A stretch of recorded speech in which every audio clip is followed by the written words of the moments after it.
大家好，我係註冊營養師陳國斌 Leslie 啊。好多人都問我咧，如果唔飲牛奶，又或者咧唔食鈣片嘅話，係唔係就唔可以攝取到足夠嘅鈣質呢？今日就同大家解答下呢個難題。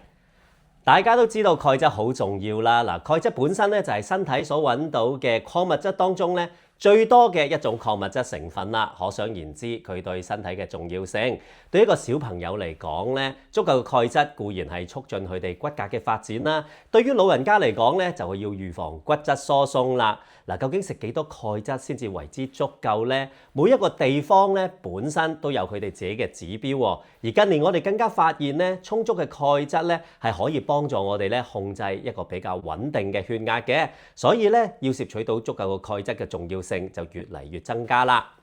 嗱，每個地方咧對於咧每日所需要嘅鈣質嘅建議都唔一樣嘅，就好似美國嘅 USDA 啦，佢哋建議嘅份量咧相對比較多嘅。成年人咧每日需要大概1000毫克嘅鈣質，而老人家咧或者係更年期過後啦，就需要更加多嘅鈣質，大概咧係1200毫克嘅。嗱，你話佢講得比較多啦，咁啊一定係西方社會佢哋嘅飲食咧係相對比較接近。不過同樣係西方嘅飲食習慣啦，喺英國嗰邊咧建議嘅每日鈣質攝取量咧就只不過係700毫克嘅啫。至於中國居民膳食營養每日嘅參考攝入量咧，成年人係每日800毫克，而老人家咧亦都係每日800毫克嘅，所以並冇因為咧年紀增長咧而額外提升咗咧呢個鈣質攝取嘅建議嘅。嗱，唔同嘅地方咧，對於當地人民咧所需要嘅鈣質建議咧都有一定嘅差異嘅。不過講到飲牛奶咧，就好似係一個補充鈣質嘅普世價值啦。嗱，皆因啊飲牛奶咧，的確係有效幫助我哋咧補充鈣質嘅。一杯牛奶咧，通常就係蘊含咧大概250啦，甚至乎咧高到300毫克嘅鈣質嘅。呢個咧就要視乎咧當地乳牛嘅產出佢嘅營養嘅水平而定啦。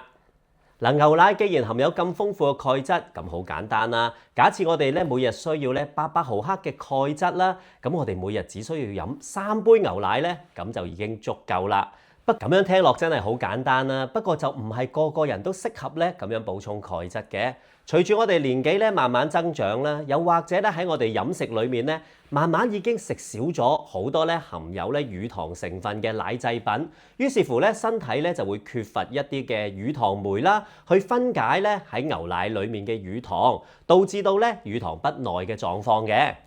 乳糖不耐嘅情況咧，通常就出現喺我哋咧進食咗一啲蘊含豐富乳糖嘅奶製品，又或者飲咗牛奶之後啦，因為乳糖唔能夠俾身體嘅酵素啊所分解啦，於是乎咧就喺肚裡面咧吸收咗一啲嘅水分，造成咗咧腹脹啦、腹瀉啦，甚至乎係嘔吐嘅狀況嘅。所以咧好多人，甚至乎咧係年輕人啊，冇飲開牛奶嘅話咧，都容易出現呢個乳糖不耐嘅狀況嘅。嗱，為咗解決咧呢個乳糖不耐嘅狀況咧，市面上咧亦都有推出咗一啲咧係叫做低乳糖啦，又或者甚至乎係零乳糖嘅牛奶嘅製品咧，等大家去選擇嘅。不過有啲人咧一諗起飲牛奶，又或者諗起嗰陣味咧，就已經有少少作嘔作悶啦。咁其實喺我哋日常飲食裏面，又有冇其他嘅選擇呢？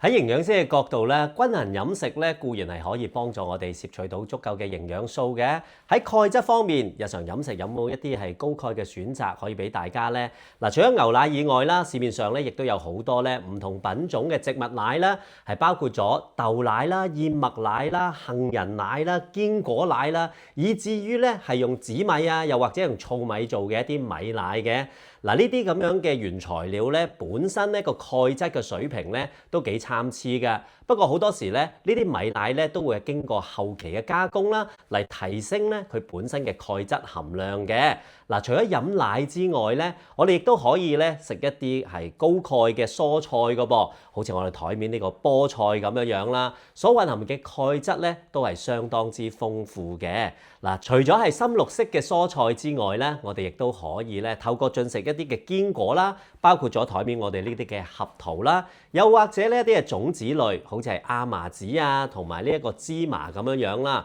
呢啲咧都係含有豐富嘅鈣質嘅。講到話用大豆，又或者咧用其他乾豆類嘅食材咧，幫身體補充鈣質咧，都有好多巧妙嘅喎。首先，大豆類嘅食材，又或者好似乾豆類啦，佢嘅原食材咧所蘊含嘅鈣質，好多時候就未必好似我哋想象中咁高嘅。加上咧好多乾豆類嘅食材咧，外表都係比較堅硬，需要浸泡啦，同埋咧長時間烹調之後咧，我哋先至可以吸收到裡面嘅營養嘅。